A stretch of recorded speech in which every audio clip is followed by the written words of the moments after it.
Good morning. So today we're going to continue with the zero product property. So I'd like you to take a second and complete your do now and answer the question, when do you know to solve with the zero product property versus when to just factor. So take a second and come back to check your answer. So we know when to solve with the zero product property versus when to just factor because we use the zero product property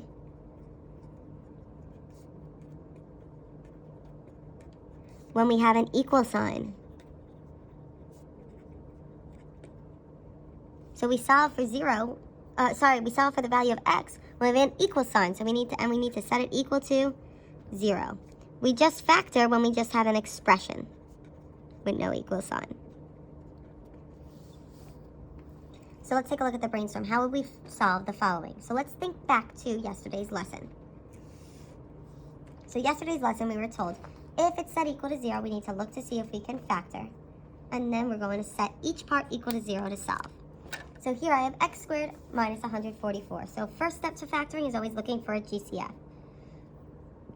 And I notice that I do not have a GCF there. Then I need to look to see if I have dots or a trinomial. And I notice here that x squared minus 144 is a dots problem. So remember, dots, difference of two squares. I'm going to set up my two sets of parentheses. One's a minus and one is a plus. The square root of x squared is x, so that goes first in my parentheses. And the square root of 144 is 12. Then we need to solve for x. So I'm going to set each of my parts equal to 0. So I have x plus 12 equals 0. And x minus 12 equals 0. Now to solve here, we got to add 12 on both sides. And I get x equals 12. And here I got to subtract 12 on both sides. And I get x equals negative 12. So our two answers are x equals negative 12 and 12.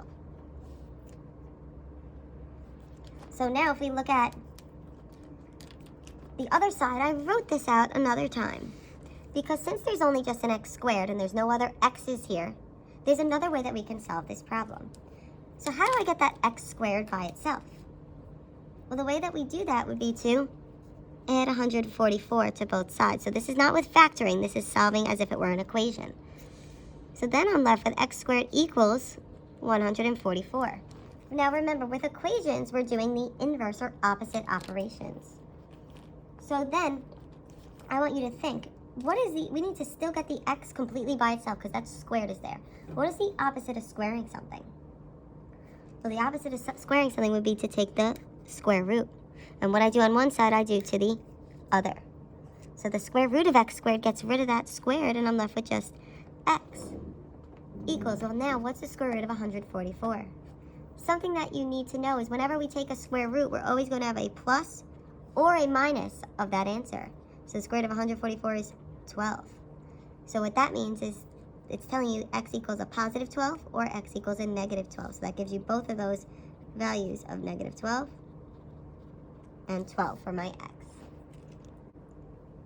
So now looking at question number 1, we have x squared equals 36. So there are actually two ways that I can solve this equation. So I'm going to solve it in the two different ways, just like we did before. The one way, we have the x squared by itself.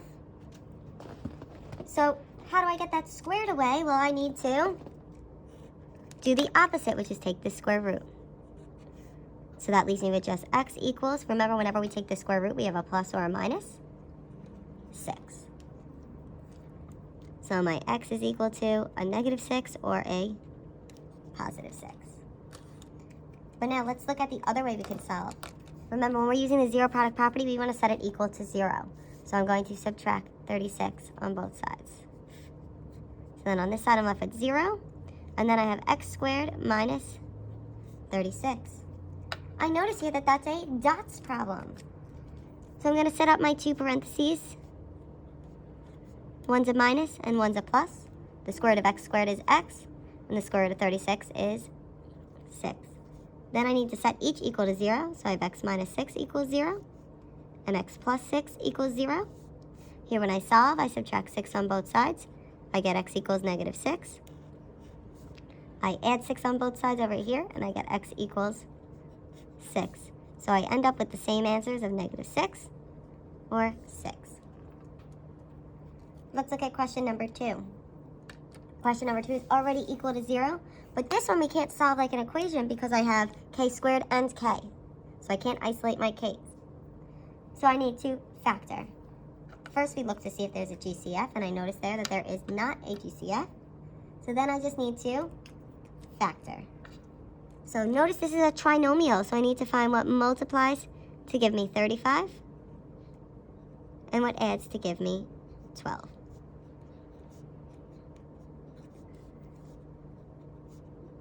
And I notice I have 7 times 5 gives me 35, and 7 plus 5 gives me 12.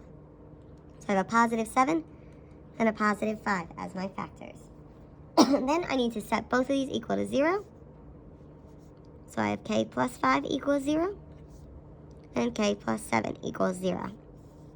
Subtract 7 on both sides. I get k equals negative 7. Subtract 5 on both sides. I get k equals negative 5. And I end up with k equals negative 7 or negative 5.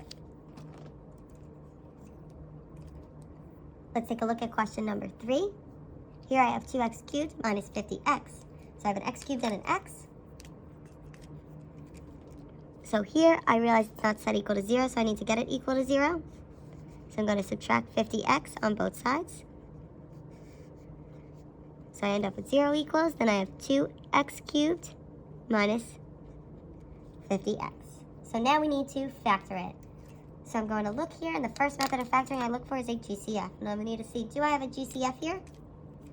Well, here my GCF is 2x. And then when I factor out the 2x, I'm left with x squared minus 25 equals 0. Now I notice here that I can factor again, because x squared minus 25 is actually dots. So I'm going to factor that again. So I'm going to bring down my GCF of 2x, and then I have my 2 sets of parentheses. One's a minus, one's a plus. The square root of x squared is x, and the square root of 25 is 5 equals 0. So I'm just going to rewrite that up here so I have more room.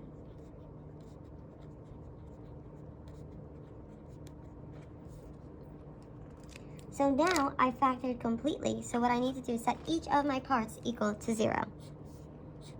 So here I have 2x equals 0, x minus 5 equals 0, and x plus 5 equals 0.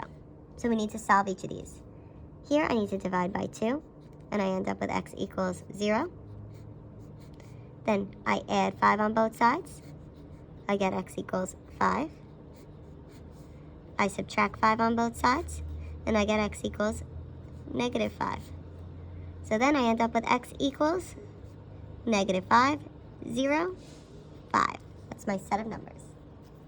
So now I'd like you to try 4, 5, and 6 and come back to check your answers. So taking a look at question number